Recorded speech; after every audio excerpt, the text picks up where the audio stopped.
mais ele gosta de destacar as proibições, porque assim ele nos joga contra o próprio Deus. A gente vê Deus muito mais com temor, terror, do que temor, amor. A expressão temor de Deus não é terror de Deus, porque quando nós lemos as Escrituras, sempre que os autores sagrados nos orientam a buscar temor, eles nos mostram que o resultado de quem vive em temor de Deus é a aproximação de Deus. Terror de Deus espanta. Não vou fazer isso porque Deus vai me matar. Não vou fazer isso porque a irmã disse que eu vou para a UPA. Eu não vou fazer isso porque Deus vai botar um câncer em mim. Isso é terror de Deus, me afasta dele. Mas temor de Deus me aproxima. Querida igreja, a paz do Senhor Jesus. Amém. Tome seu assento por bondade. Deixo aqui a minha palavra de agradecimento pelo acolhimento da igreja ao pastor Emanuel, a liderança deste departamento, os irmãos que nos recepcionaram. Muito obrigado. Alegria rever pastor Adiel também. E peço a oração dos irmãos, porque estou me recuperando de uma cirurgia. Ainda não posso me ajoelhar, nem pegar peso e coisa do tipo, mas dá para dar uns glórias. E eu estou sem dormir 36 horas, porque Deus resolveu provar a gente hoje na viagem, não é? Mas está tudo certo. Então, o vaso é de barro, está quase rachado, mas tem algum tesouro dentro que é para a excelência do poder ser de Deus, não é? Meus irmãos, João 17 é o capítulo escolhido. Se a gente puder ir para lá, seria muito bom vocês ficarem acompanhando comigo a famosa oração sacerdotal de Jesus. Alguns comentaristas dizem que é o Santo dos Santos de João, ou mesmo dos Evangelhos. Jesus aqui estava no finalzinho da sua vida terrena, do seu ministério terreno, vivendo um conjunto de emoções, o Jesus homem na sua humanidade. E parece que quanto mais provado a gente está, mais sensível a gente fica ao que é espiritual, ao que é de Deus. Então o Senhor Jesus estava num nível de intimidade com Deus muito alta, vivendo já as prévias amarguras da cruz, e no sentimento de despedida. E esse é um grande mistério, porque sabemos que Jesus é verdadeiramente homem, verdadeiramente Deus. Mas esses últimos capítulos aqui de João, nós vamos ver bem a humanidade de Jesus, sem anular a sua divindade, é claro. Elas coexistem. E nesta humanidade, Jesus vai se colocar como um intercessor, um perfeito intercessor. Ele sozinho é sacerdote e sacrifício. Então, por isso que ele é o melhor ou o perfeito intercessor. Alguns comentaristas dizem que aqui é o caderninho de oração de Jesus, aqui em João 17. É a lista de pedidos de oração que ele faz a Deus. E nesses 26 versículos nós podemos dividir em 3 partes, 3 grupos de pedidos a quem Jesus dirige ao Pai como alvo da sua oração. Do versículo 1 até o versículo 5, vocês já leram este capítulo, eu só vou relembrar aqui algumas coisas. Jesus está orando por si mesmo, ele é o próprio alvo da oração. Do versículo 6 até o 19, ele está orando especificamente pelos discípulos, aqueles que estavam trabalhando com ele durante o seu ministério terreno. Mas não para aqui. Do verso 20 ao verso 26, a gente entra nessa esteira de oração, porque Jesus vai orar por aqueles que se tornariam crentes, os futuros crentes. Então a gente já estava incluído, a gente nem existia, mas a gente já era velado pelas orações de Jesus. Isso é uma coisa tremenda, porque esta oração de Cristo, ela faz um passeio na eternidade. essa oração de João 17, Jesus passeia com o Pai de eternidade a eternidade. Porque ele começa no versículos primeiros falando da glória que ele tinha com o Pai na eternidade. E ele encerra a oração falando da glória que ele vai ter com a igreja na eternidade. E é um modelo de oração, porque embora Jesus trate de assuntos locais e temporais, o grande fim desta oração são assuntos atemporais. Isso nos ensina que a gente pode e deve orar ao Pai para que Ele sacie, resolva situações do aqui e do agora. Mas isso não deve ser o âmago da nossa busca a Deus, porque há muitas pessoas que oram, mas a sua oração é uma breve lista de pedidos do aqui e do agora. E com Jesus devemos aprender a ter dentro de nós este senso de eternidade que o Espírito Santo tem implantado em quem é nova criatura, para que a gente não fique rondando em uma lista de pedidos somente do que é momentâneo, passageiro, transitório. E evidentemente que a gente também não vai ser um super crente que diz: não, eu só quero saber do céu. Nós estamos aqui, e esta oração nos mostra lições tremendas, principalmente para um público que está na juventude, que sofre uma série de tentações e de provações que são inerentes dessa faixa etária, e que por vezes essa pressão faz a gente tomar um caminho distinto àquilo que Deus quer para nós. Então, quando nós escolhemos esse texto aqui, inspirado pelo Espírito Santo, para meditar e retirar lições, a gente vai perceber que viver com Jesus é menos pesado do que parece. Há um peso a ser carregado, ele não anula, só que é menos pesado. Ele disse que há um fardo e há um jugo, só que eles são leves e suaves, mas eles existem. Porque às vezes nós temos dois caminhos bem opostos, diametralmente opostos dentro da igreja. Nós temos uma bandeira ultra-ortodoxa, que são os legalistas, os xiitas, e nós temos a bancada ultraliberal, a bancada do paz e amor. A bancada xiita lá, os legalistas, é aqueles que acreditam que, cumprindo uma série de rituais, satisfazem o ser de Deus, e Deus tem que se tornar até grato a eles porque eles estão fazendo aquilo. E no outro grupo tem aquele grupo que acha que Jesus é um amigo igual, que tem que nos aceitar, tem que nos entender, porque Ele é a graça, Ele é o amor. E é um grupo bem zen, é tão zen que deixa de ser cristão. E Jesus não nos chamou para sermos nem legalistas e nem libertinos, que é aquele grupo oposto. Jesus nos coloca num equilíbrio entre o legalismo e a libertinagem. É o equilíbrio da liberdade. Então eu não sou legalista nem libertino, eu sou livre. Se o Filho do Homem vos libertar, verdadeiramente sereis livres. É o ponto de equilíbrio. Se você tem um zelo religioso exacerbado, o Espírito Santo convida você a vir mais um pouco para o centro.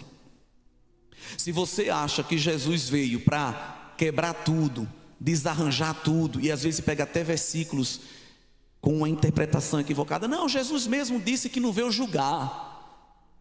Mas leia o versículo seguinte, ele disse que não veio julgar porque já tem quem julgue a palavra que ele falou.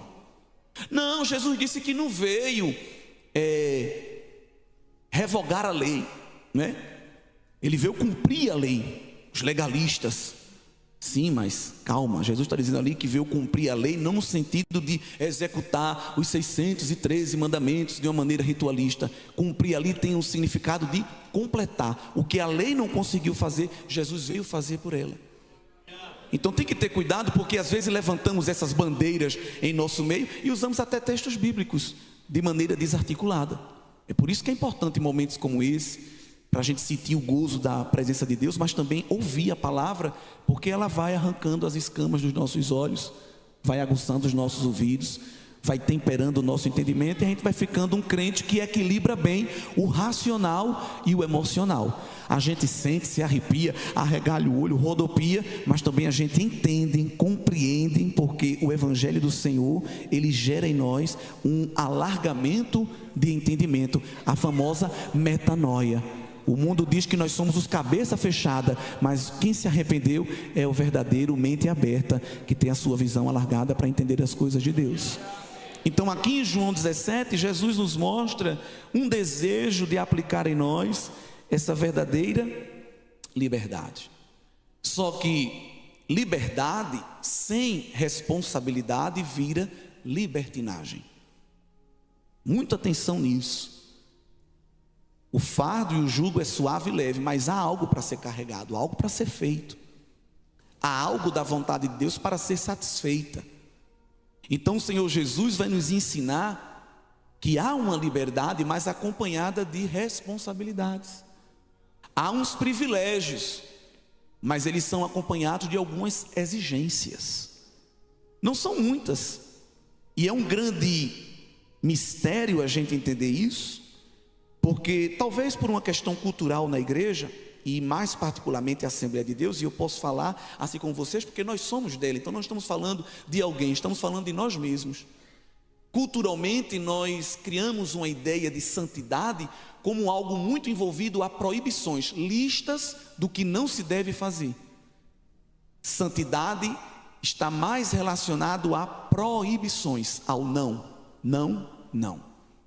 Só que quando nós lemos João 17, por exemplo, a gente vê que santidade está muito mais envolvido com possibilidades do que com proibições. E se a gente não tiver cuidado e distorcer esse ângulo de visão, a gente está fazendo eco à voz da serpente.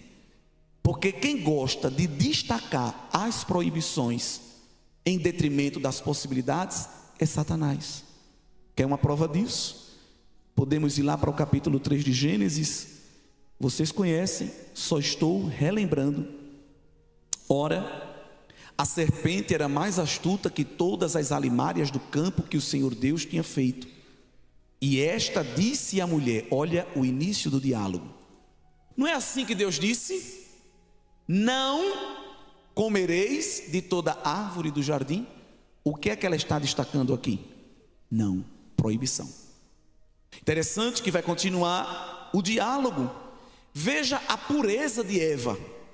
Veja a gratidão de Eva no versículo de número 2. E disse a mulher à serpente.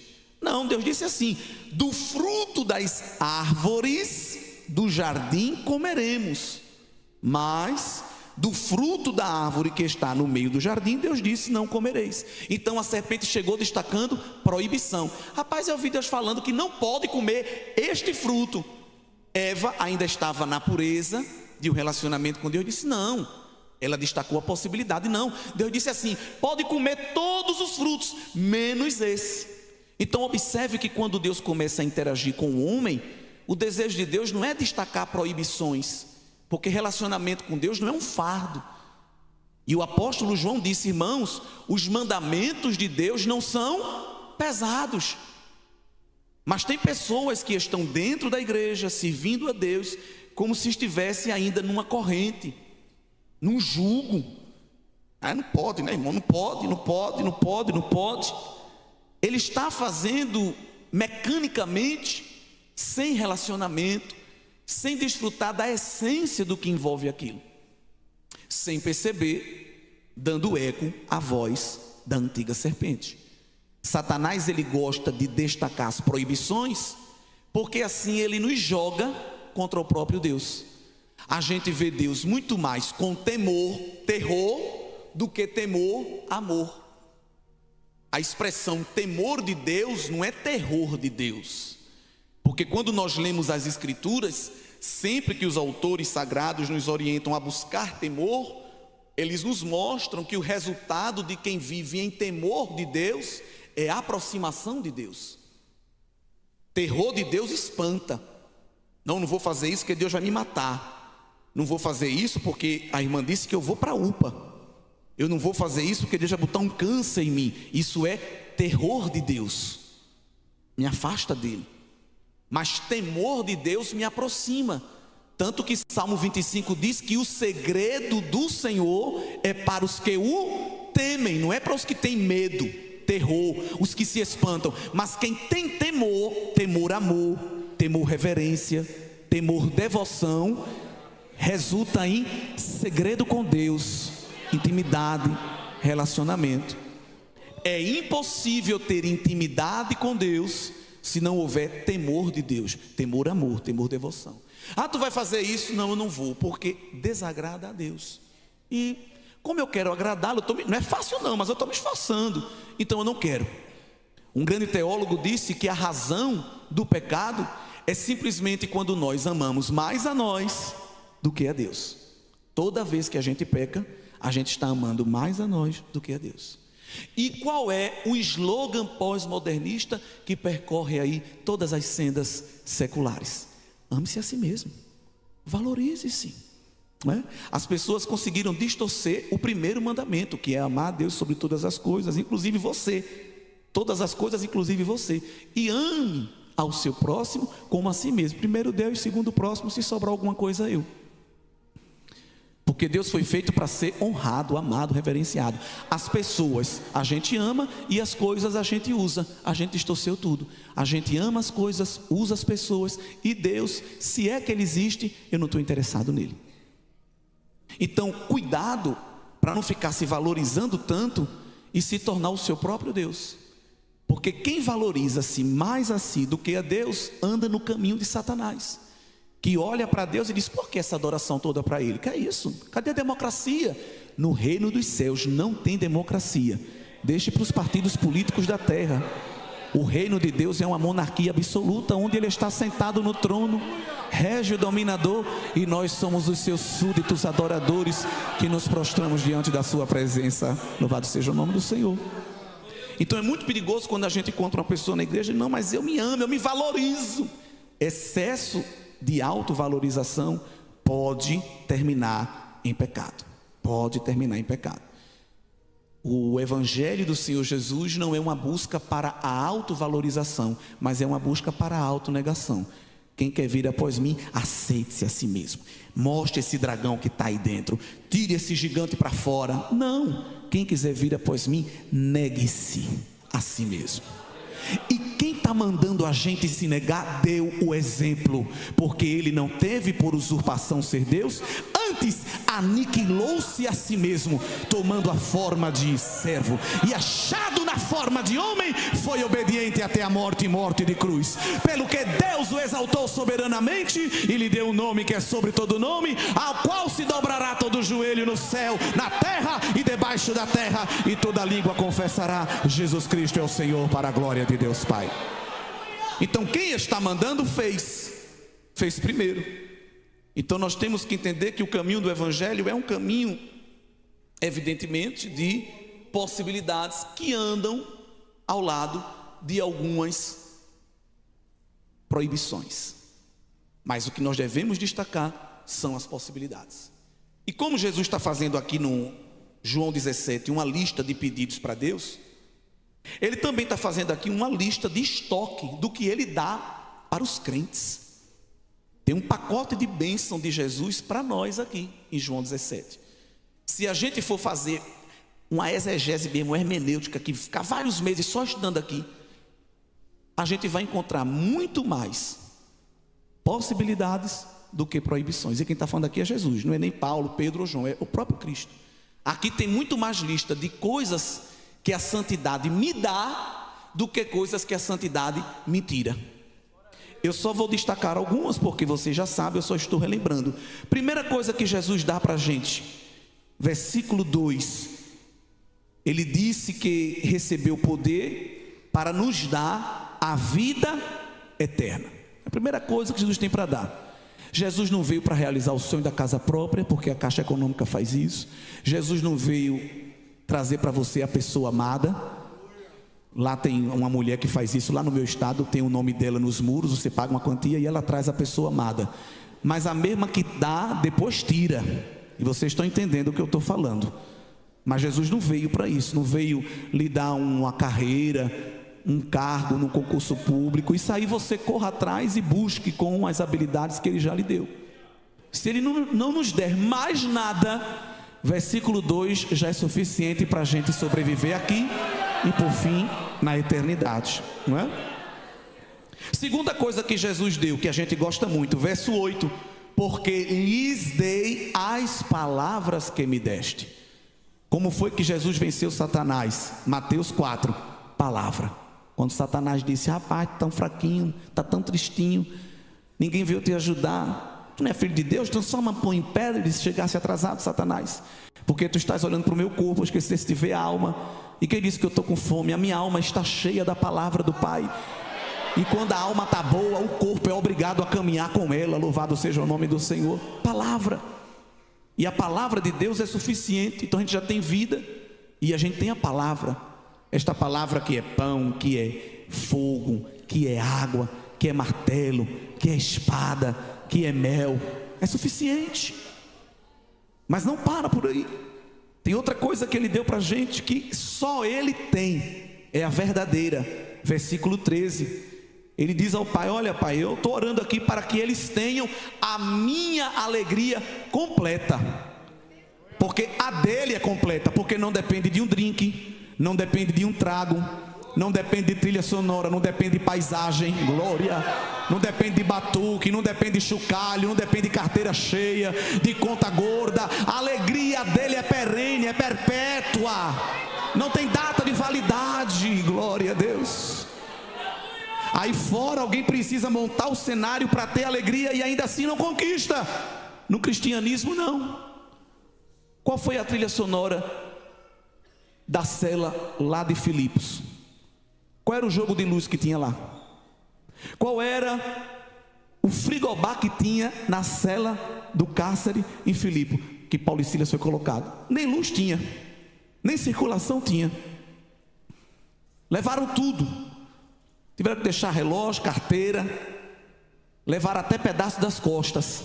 E se fossem esses crentes de hoje em dia, é muito difícil, queria adorar, mas não estamos nas condições normais de temperatura e pressão.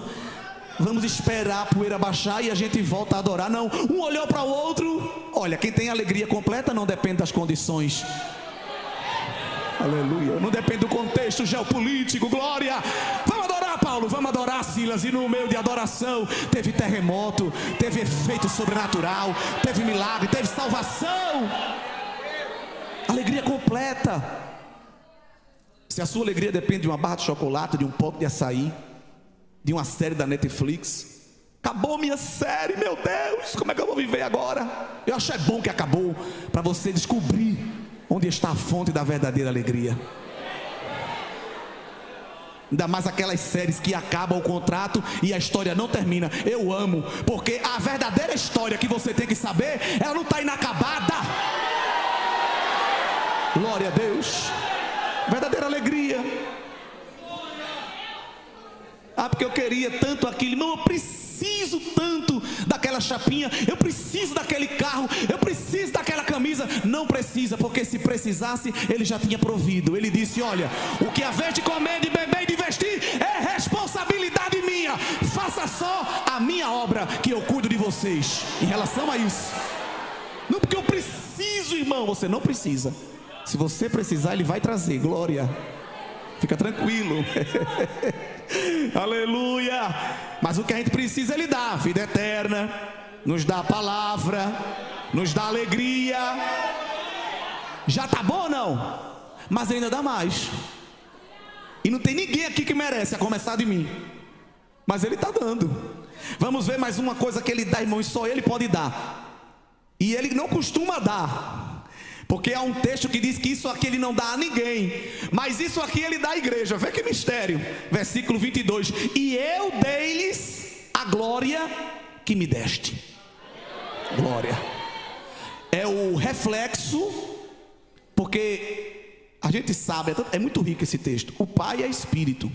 O Pai não tem barba, no cabelo branco, vestido branco. Isso aí é Senhor dos Anéis, não é Bíblia. Não misture. Mas o Filho ganhou um corpo, e o Pai vai lhe honrar com esse corpo agora glorificado para sempre, porque ele é a primícia dos que ressuscitam. Então, o corpo de Cristo glorificado é a garantia do corpo que nós teremos. E Jesus, quem quer saber como é Deus? Paulo diz, olhe para Jesus, ele é a expressa imagem do Pai. Ele é a cópia, na verdade, original. Então quem olha para ele está vendo o Pai, no sentido da glória, não é no sentido físico, sim ou não? Então esta glória da presença do Pai, o Filho imprime em nós, ou pelo menos deveria. Olhe para a pessoa que está ao seu lado, não é para falar nada nem tocar, não quero constranger, só olhar e veja uma breve análise físico-química, biológica, sociológica, se essa criatura tem esse reflexo da glória. Eu não mandei falar nada para não constranger. Quanto de glória de Deus há em nós? Hein? Essa glória de Deus, evidentemente, não é demonstrada num facho de glória, embora que de vez em quando ele faz isso, viu? De vez em quando ele permite o homem natural ou até carnal ver um brilho diferente em nós. Ele permite. E você vai ver às vezes o homem natural que não entende o linguajar espiritual dizer, olha, eu quando estou perto de você eu sinto energia positiva, não é? Às vezes a gente ouve isso num ambiente de trabalho, de estudo. Irmã, você transmite boas vibrações. Eles estão testemunhando algo que ele nem sabe nomear. E você deve corrigir, dizer, não é boa vibração, nem energia positiva, nem é aura não. Isso é a presença de Deus, não sou nem eu. Eu só sou o espelho. Glória a Deus. Mas infelizmente, queridos, não é todos que têm. Interessante que por causa do pecado essa imagem está borrada em nós. Mas Paulo diz que ele vai lapidando essa imagem de glória em glória. Ele está todo dia lixando a gente. Tem uns que não gostam. Que é isso, Deus? Que é isso? Evangelho, que é isso? Evangelho é amor, pai. Não pega pesado. Eu estou lhe lixando. Você suporta ser lixado para brilhar mais? Ou você é toda fininha, todo fininho que não suporta as intempéries da vida, mas também vai ficar apagado, vai ficar apagada, não vai transmitir o meu brilho. Aí, queridos, eu tenho que falar, aí vai ter que investir nos recursos terrenos para poder reafirmar um padrão estético. Mas Jesus tem um padrão ético. E quando o padrão ético está impresso em nós, o estético é só um complemento. Se tiver, é bônus. Se não tiver, não faz nem falta. Quer ver uma prova? Eu não estou fazendo aqui apologia que ninguém vai lavar cabelo, não vai escovar o dente. Faça seu tratamento estético aí, glória a Deus. E se tiver, tem clínica de estética, não me tenha por inimigo, não estou promovendo o seu negócio. Mas escute, quem tem a revelação da glória, se o estético faltar, o ético supre. Porque qual era a marca do terno de João Batista? Qual era a marca do shampoo do profeta? Nem usava. Glória. Porque no deserto não tem alfaiate. No deserto não tinha sapateiro.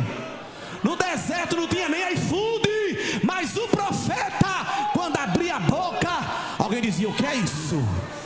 Eita, lá no templo, os sacerdotes com a indumentária e a casa vazia, porque não tinha glória. Mas lá no deserto não tinha piso e nem tinha teto, mas tinha palavra, tinha poder, tinha presença. Glória a Deus. Ele quer nos dar vida eterna, palavra, alegria. Ele quer dar a glória dele a nós também, encher-nos da manifestação dessa glória, mas também não para aí. Tem outra coisa que ele vai dar a gente. Eu disse que ele não veio realizar o sonho da casa própria daqui, mas ele veio realizar o sonho da casa própria de lá. Versículo 24: Pai, aqueles que me deste, eu quero que onde eu estiver, também eles estejam comigo. Eu não sou filho mimado não, Pai. Eu não quero um quarto específico para mim não, nem sala VIP. Eu quero os meus irmãos, os meus amigos, os co-herdeiros comigo. Vê que coisa tremenda. Então, moradia. E João 14 é a melhor promessa que há. Se Deus nunca usar um profeta para você, nunca receber uma profecia, você já tem João 14, os versos iniciais. Aquilo dá para viver até o fim da vida. E se não bastasse tudo isso, tem a bênção maior, que é o verso 26. O verso 26, Jesus, ele surpreende a gente, ele extrapola todas as possibilidades. Nós nem falamos ainda das proibições. Se Jesus já nos deu todas essas possibilidades, no verso 26 ele diz: Pai, eu lhes fiz conhecer o teu nome. Nome é um termo teológico para caráter. Então o filho está dizendo: Pai, quem se aproxima de nós conhece o teu caráter, a tua personalidade, conhece quem tu é. Não para por aí. E eu faço ele conhecer mais, porque o desejo de Deus é se tornar cada vez mais conhecido. Conheçamos, prossigamos em conhecer. Ele disse ao profeta Oséias, ele disse a Amós: buscai-me e vivei. E conhecer, tanto no hebraico como no grego, é um termo teológico que não é conhecer cognitivamente. Não, eu fiz o básico de teologia, 15 dias, comprei 4 apostilas e já estou dominando Deus, especialista em Deus. Não é isso. Não tem enciclopédia que seja exaustiva de conhecimento de Deus. Você pode fazer aí o estudo do que for, vai ficar igual Paulo lá em Romanos 11. Rapaz, o oceano não é fundo não, é profundo. Eu estou nadando aqui, a profundidade das riquezas do conhecimento é muita coisa. Olha, Paulo não era o semi-analfabeto, Paulo era o erudito dos eruditos de Israel. Mas quando começou a estudar a revelação, disse: rapaz, o negócio é grande, é profundo. Olha, porque se Paulo fosse uma pessoa que estava saindo do discipulado, qualquer aula introdutória, os prolegômenos da teologia sistemática, ele ia ficar: meu Deus.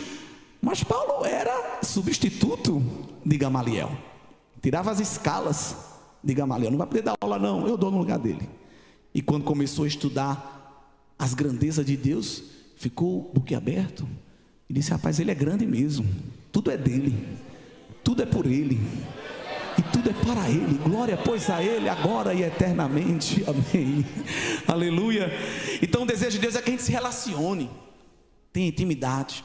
E Jesus extrapola: Pai, eu quero também que o amor que tu tens me amado esteja neles. Então eu quero que eles conheçam o teu caráter, eu quero que eles se relacionem contigo, eu quero que eles tenham o teu amor. Olha, não falta mais nada, vamos encerrar isso aqui. Eu quero também, Pai, me dar a mim, a eles. Ele encerra João 17, 26. E eu neles esteja. Mas ele só está em quem primeiro se esvazia de si. Quanto mais de você tiver, menos de Deus estará aí. Porque Deus não entra numa casa para ser visitante. Aliás, Deus não quer ser só residente da casa, Ele quer ser presidente da casa, dono, proprietário. O Espírito Santo não vai ficar no quarto de hóspede e você diz: olha, fique à vontade, abra a geladeira, mas o hóspede não fica, porque ele é hóspede. Não, ele chega dizendo: não, eu é que vou dizer a você a hora que você vai comer, vai dormir, vai acordar, com quem você vai conversar. Eu vou dizer quem são suas amizades, os seus caminhos, os seus projetos, a sua vontade. Eu vou tornar a minha vontade a sua. Isso é evangelho. E quando o Espírito Santo chega, ele leva a sério essa coisa de residência, de presidência. Aí você diz que tem o Espírito Santo na sua vida, e se ele está aí dentro mesmo, quando você vai tomar certas decisões, ele está lá dentro. Não, isso aí eu não quero não. E Tom e Jerry botava um demônio e um anjo, e as crianças cresceram assistindo e vendo aquilo e pensando que nós temos um anjo e um demônio, mas não está lá fora não, está dentro. E nem é anjo nem é demônio, é o ser de Deus e a nossa carne. Não precisa nem ter anjo nem demônio. É uma luta constante entre o meu ser e o ser de Deus. O meu ser e o ser de Deus. É por isso que Paulo disse: olha, é melhor destruir logo o meu ser, porque eu só tenho a ganhar. Gálatas 2 e verso 18. Paulo fala uma das declarações mais tremendas do cristianismo: já estou crucificado com Cristo, e não vivo mais eu, Cristo vive em mim.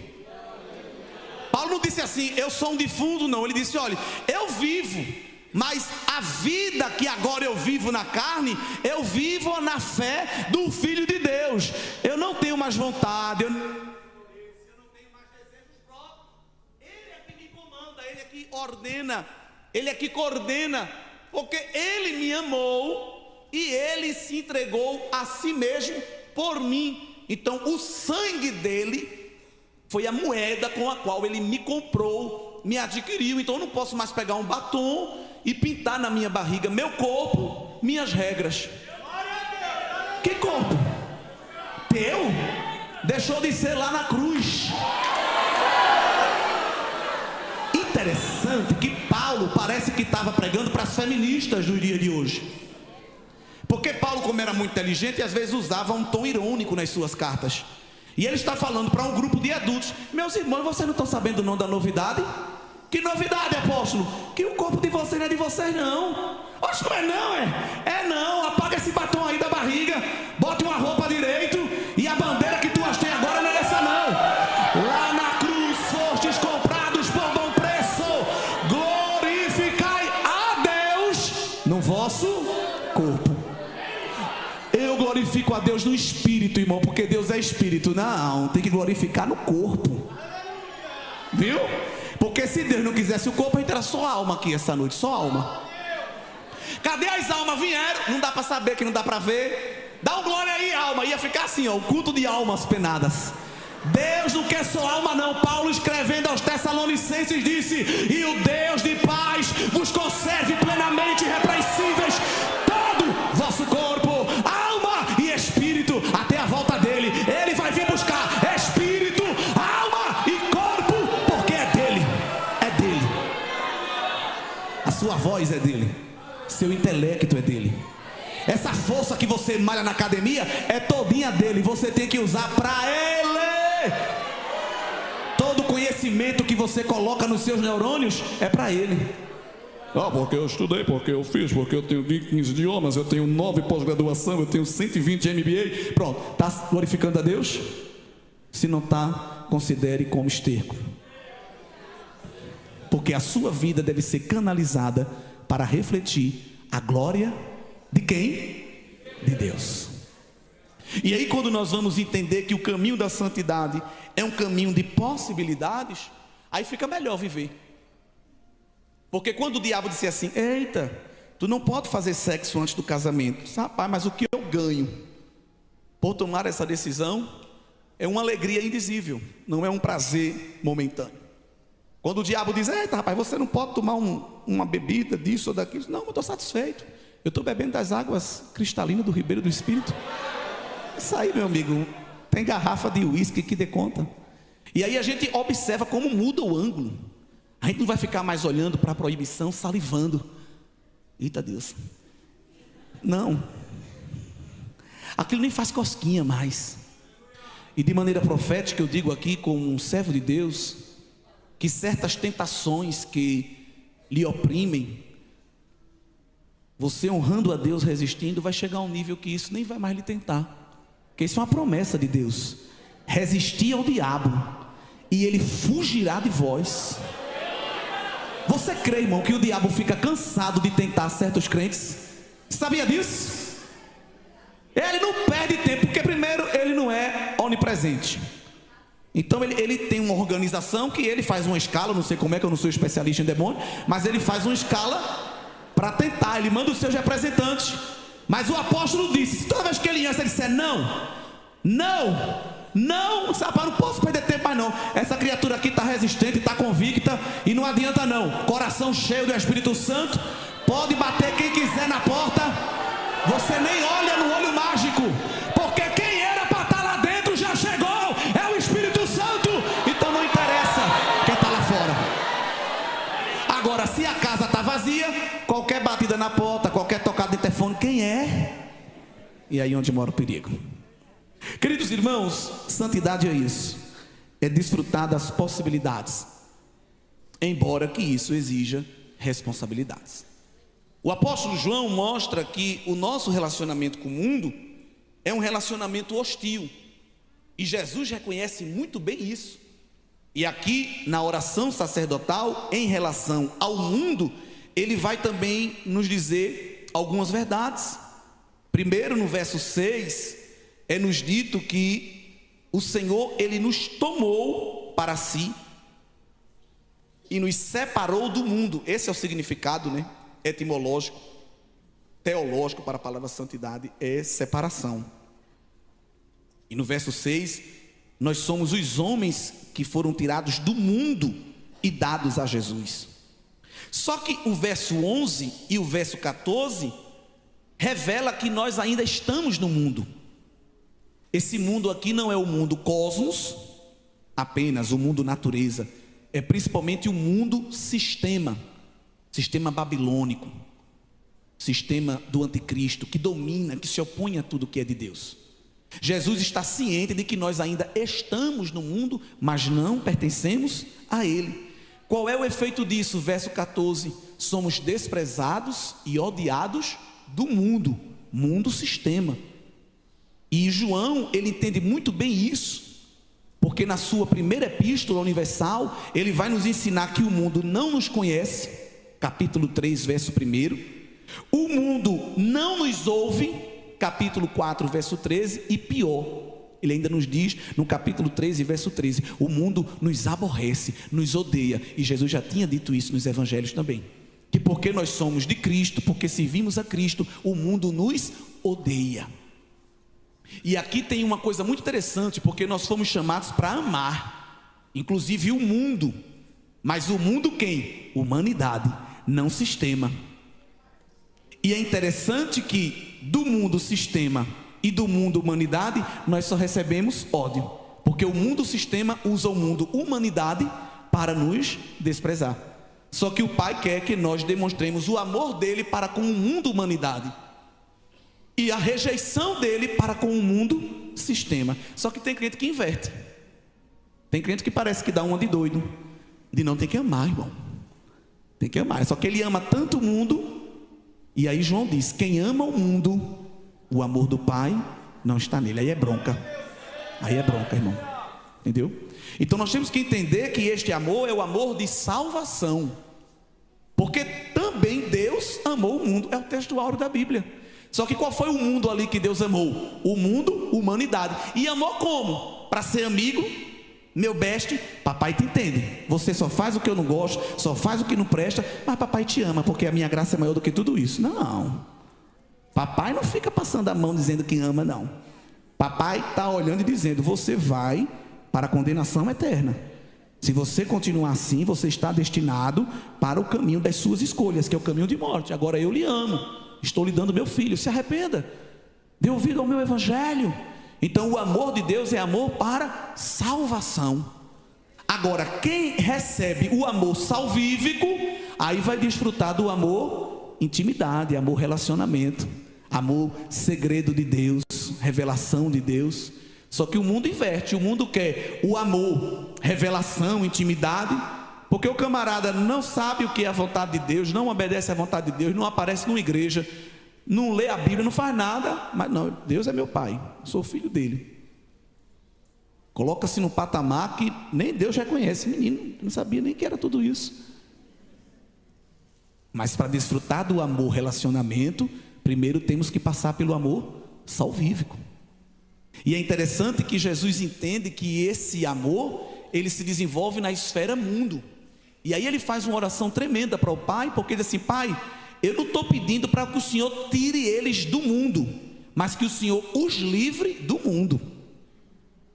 Porque Jesus não criou uma caverna ou um bunker subterrâneo e disse: olha, quem for me aceitando, vá se escondendo aqui, porque aí fora está muito perigoso, e fique só aguardando o toque da trombeta. Não, ele disse: eu não posso pegar a lâmpada e botar debaixo da mesa, eu não vou pegar o sal e deixar ele lá só na prateleira, não.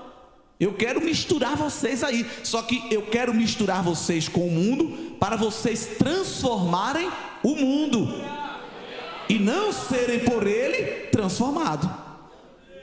E aí é outro perigo, porque tem pessoas que também tomam os dois caminhos distintos.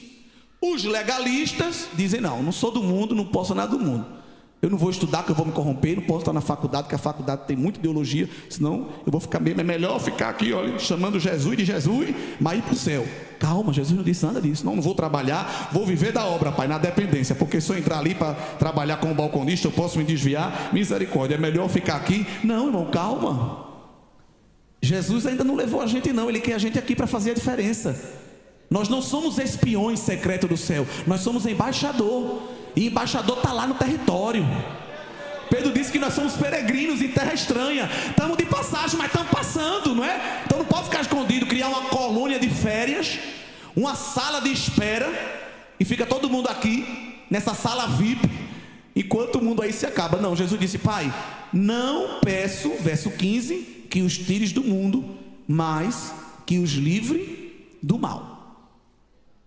Eu preciso, Pai, que eles sejam blindados do mal, para que possam vencer o mundo. E como é que a gente vence o mundo? Mundo sistema, corinho de fogo, rajada de glória, sapatear na brasa.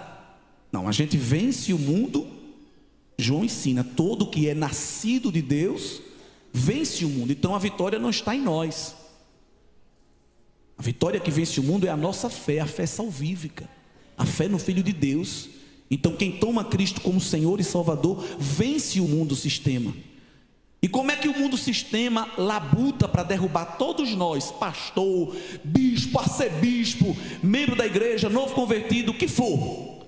O mundo usa 3 elementos terríveis, e todos nós que estamos aqui essa noite somos tentados, pelo menos em uma dessas áreas.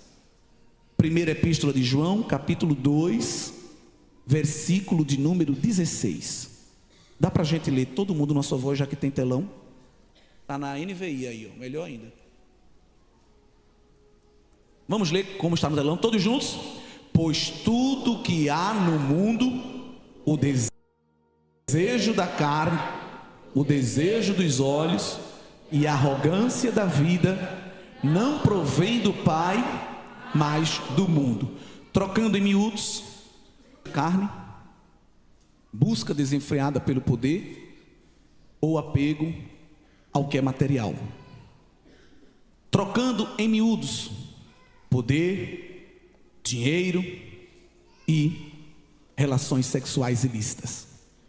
3 grandes áreas que o sistema mundano utiliza para derrubar as pessoas. Nós temos 3 grandes inimigos: nossa carne, o sistema mundano e o inferno. Na maioria das vezes, quem nos derruba é a nossa própria carne, que é o primeiro inimigo, é inerente. Nós que gostamos de terceirizar, como Eva fez, tudo dizemos que o diabo está furioso, o demônio está furioso. E eu não estou defendendo o diabo porque ele não presta, mas às vezes ele nem participou da situação. E se ele pudesse materializar e dizer: peraí, rapaz, eu nem falei nada, foi você mesmo que fez aí o saceiro com a sua carne. Agora, quando a gente vence a carne, ele usa o sistema mundano. Quando a gente vence o sistema mundano, ele vem pessoalmente. Não, tenho que ir lá pessoalmente porque ele está forte. Com Jesus no deserto, quem foi que veio? Não foi um demônio, foi um chefão. Eles não, ali eu tenho que ir, porque o homem está 40 dias ali, ó, no jejum, na consagração, na vigília. Não é qualquer proposta que derruba, não. E o diabo lançou as 3 propostas de João 2,16. Ele tentou vencer Jesus pela boca, tentou vencer Jesus pela fama e tentou vencer Jesus pelo poder. Está com fome, pai? Transforma isso aí em pão. Não, estou satisfeito. Se tu é filho de Deus, a fama, tu é conhecido aí, tu não é o El Shaddai encarnado, por que tu não se joga aqui, olha, citando versículo bíblico, bicho nojento, citando texto descontextualizado? Quem usa texto descontextualizado, irmão, é instrumento do próprio Satanás, porque ele é especialista em fazer isso. Não, mas está escrito no Salmo que ele, olha, vai usar os anjos como paraquedas para te proteger. Não, nada disso. Também está escrito: não tentarás ao Senhor teu Deus. É o texto sendo aplicado da maneira correta. Aí o diabo disse: não, com esse homem é tudo ou nada. Aí disse ele: ó, te darei os reinos da terra. Caladinho aqui, ó, se prostrado me adorares. Olha que proposta indecente. O que ele desejava lá, ele querendo que Jesus desse ele aqui, ó. O sonho dele é que Deus o adore. Não vai acontecer nunca. E Jesus venceu as 3 porções de tentação com a palavra. Ah, mas foi Jesus, pastor. Jesus é Jesus. Não, foi Jesus homem. Mas as escrituras, para nos mostrar que é possível vencer essas 3 fontes de tentação, nos dá outro exemplo. Eu não sei nem quanto tempo eu tenho mais, pastor, mas se for para encerrar, o senhor manda o pessoal tocar ali a música bem alto, aí eu sei. Já fizeram isso comigo em outras igrejas e eu já entendi qual é o recado. Já sei que é para parar. Mas olha, eu vou terminar, viu? Eu não quero cansar vocês não. Apesar que eu sou o mais cansado aqui, eu estou falando, dá tudo certo. Olha, vamos lá para Hebreus 11? Não, porque foi Jesus. Não, qualquer um de nós temos condição de vencer. Hebreus 11, a partir do verso 23. Quem é que está aparecendo aí? Aqui não é o ser de Deus, não. Aqui é um ser humano. Quem é que está aparecendo aí no verso 23, na galeria da fé? Quem é? Todos numa só voz. Quem é? Moisés. Moisés foi tentado nas 3 áreas. Geralmente nós somos tentados em uma. Moisés foi nas 3. Moisés era crente, irmão. Veja como o autor dos Hebreus escreve bem. Pela fé Moisés, já nascido, foi escondido 3 meses por seus pais, porque viram que era um menino formoso e não temeram o mandamento do rei. Pela fé Moisés, sendo já grande, 4 décadas depois, recusou ser chamado filho da filha de Faraó. Quem era Faraó? O líder da potência mundial da época. Moisés ser chamado filho da filha de Faraó significava sucessor do trono. Moisés renunciou o maior título que ele poderia ter. Renunciou o quê? Poder. Não era para ser síndico de prédio, presidente de associação de morador de bairro, não. Não estou desrespeitando esses cargos. Não vou falar nem outros para ninguém se ofender, mas eu estou mostrando que Moisés renunciou o top do momento.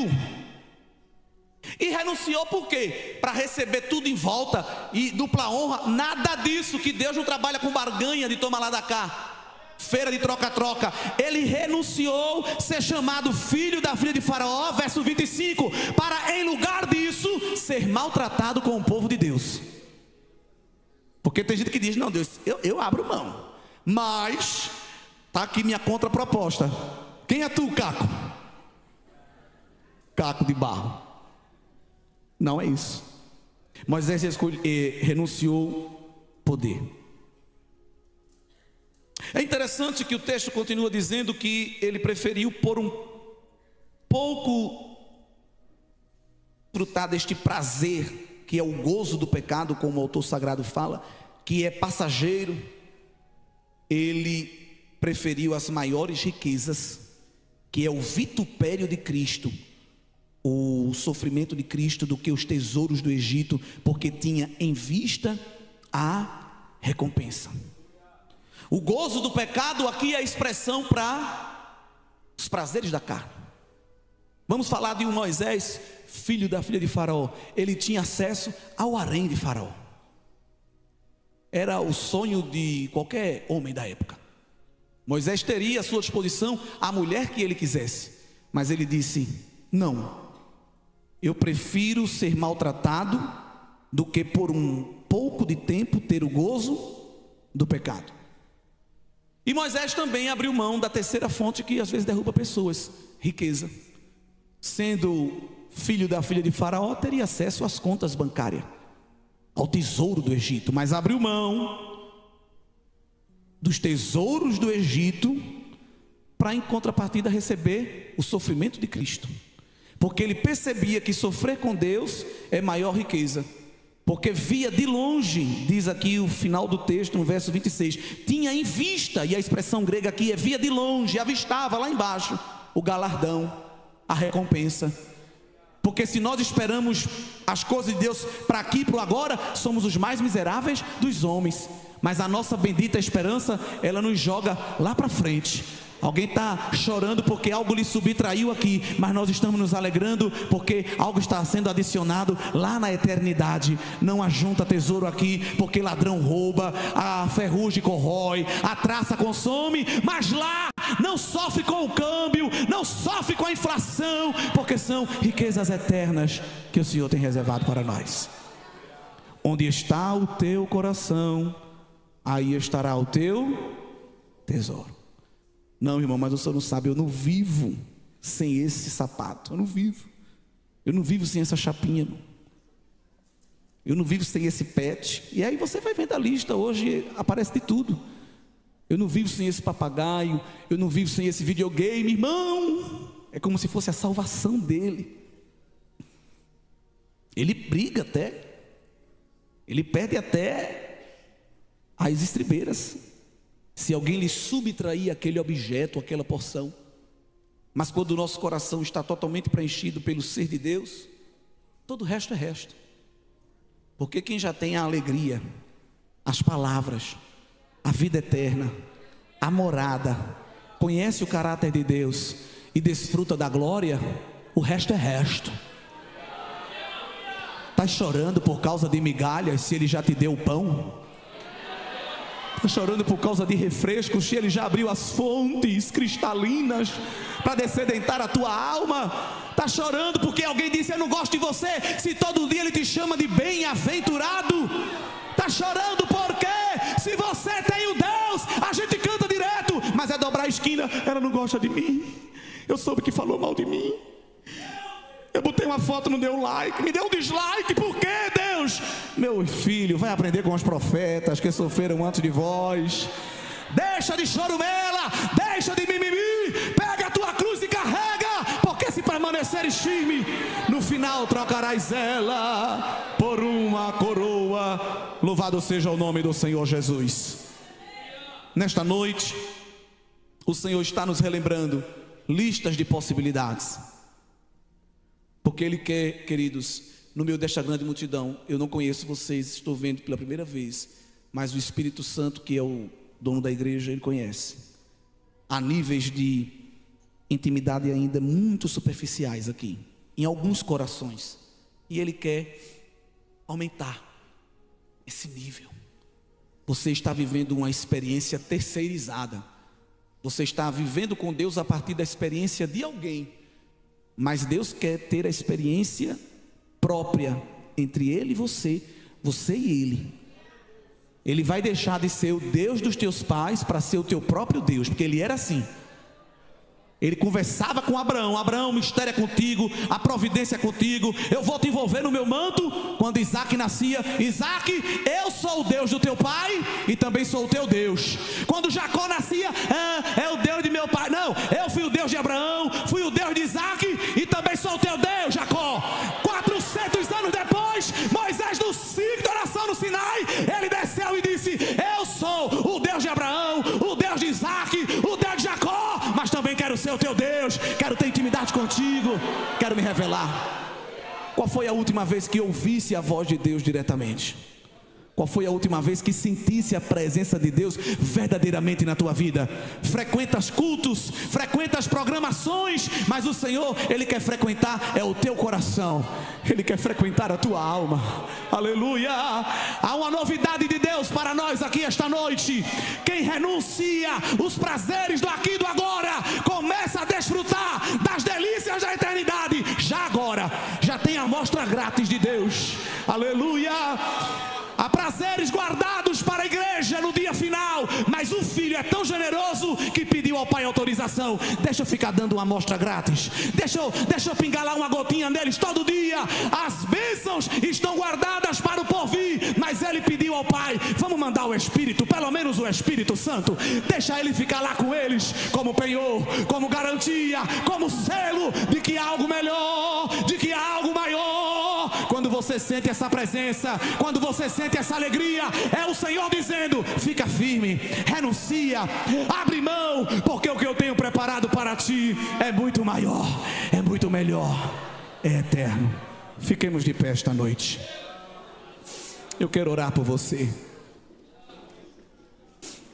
Você que precisa de libertação, você que precisa se desprender de algo, é noite de libertação de Deus aqui.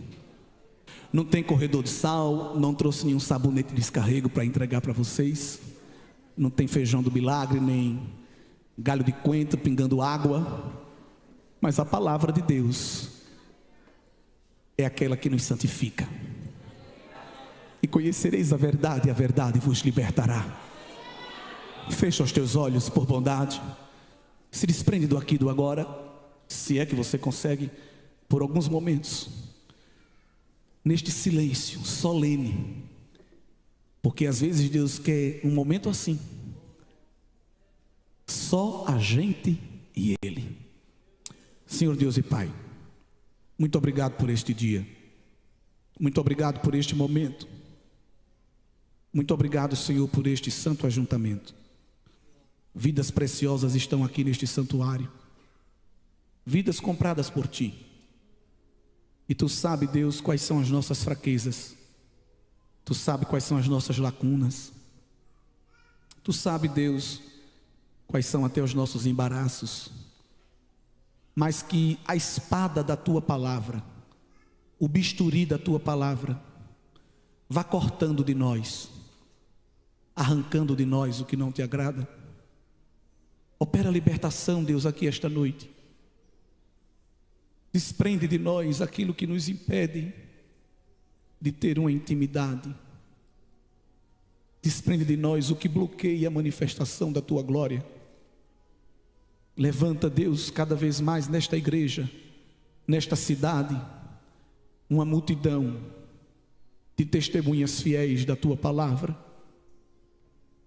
E que sejamos blindados esta noite contra o pecado, blindados contra as tentações, porque o Senhor prometeu que nos livraria do mal, e às vezes o mal está muito perto. O mal, Deus, estava na corte da Babilônia, estava na casa de Potifar, na vida de Samuel. O mal estava dentro da tenda com os filhos de Eli, mas o Senhor sempre guardou os seus. E Tu tens visto que alguém quer vencer e teme escorregar, cair e ficar prostrado, mas ouve, Deus, a nossa oração esta noite e visita os pés de cada um de nós e nos dá firmeza. Não deixa que ninguém se perca, Senhor. Não deixa que nenhum de nós perca a essência do Teu Espírito Santo. E se tem alguém que ainda não tem, Tu és poderoso para dar. Derrama agora, Senhor, uma porção nova da Tua presença, da Tua glória. Que haja, Deus, um revestimento de santidade em dias de tantos escândalos, de tantas quedas, de tanto embaraço.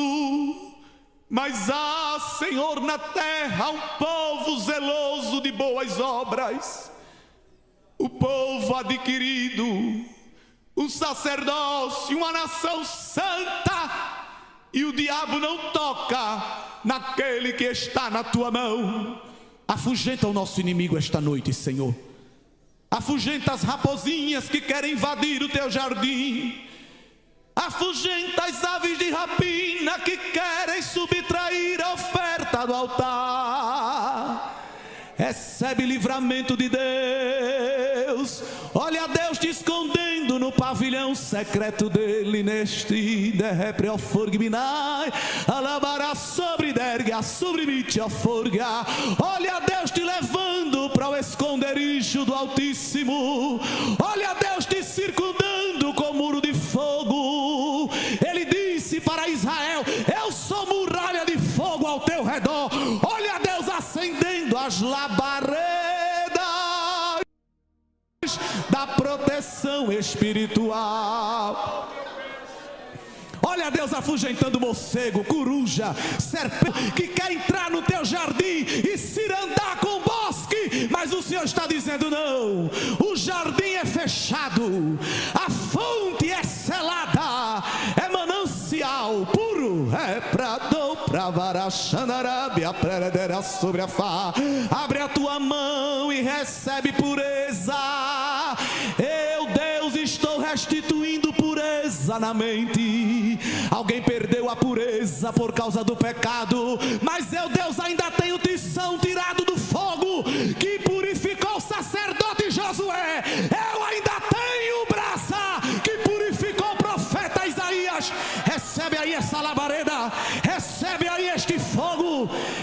Recebe esta glória que te imuniza, que te purifica, que te guarda e que te resguarda do mal.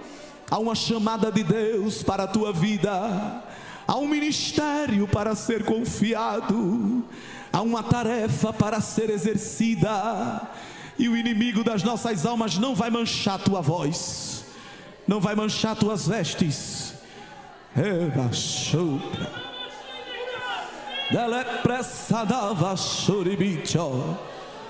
Havia um peso de acusação sobre ti, mas o Senhor está te lavando e te devolvendo a manifestação da glória. Abre a tua boca. Ele coloca na tua boca um mistério novo, como prova de que se compraz de ti, de que te perdoa, de que te ama. Olha a Deus fazendo fluir da tua boca um mistério novo. Recebe, recebe, porque aqui é o lugar de receber. Estamos no altar de Deus, na casa de Deus, na fonte da bênção. Água barrenta, o ribeiro de Deus está levando embora poeira, cinza. O vento do Espírito está soprando agora. Aleluia, aleluia. Abre a tua boca, abre a tua boca e recebe uma unção nova que só o Senhor te dá. Unção para testemunhar, para profetizar, para cantar. Ai, quando tu cantar, eu vou tomar a minha igreja na minha glória. Ai, é muita técnica e pouca unção, mas eu estou invertendo hoje. Estou te dando uma unção inigualável, glória. Unção para derrubar muralha, unção para confundir midianita, unção para impactar o mundo. Glória ao nome de Jesus. Melhorarei a qualidade do teu culto, assim diz o Senhor. Visita-nos, Pai, visita-nos, mostra-nos as possibilidades da tua presença. Aleluia, aleluia. Fica conosco, Senhor, em nome de Jesus.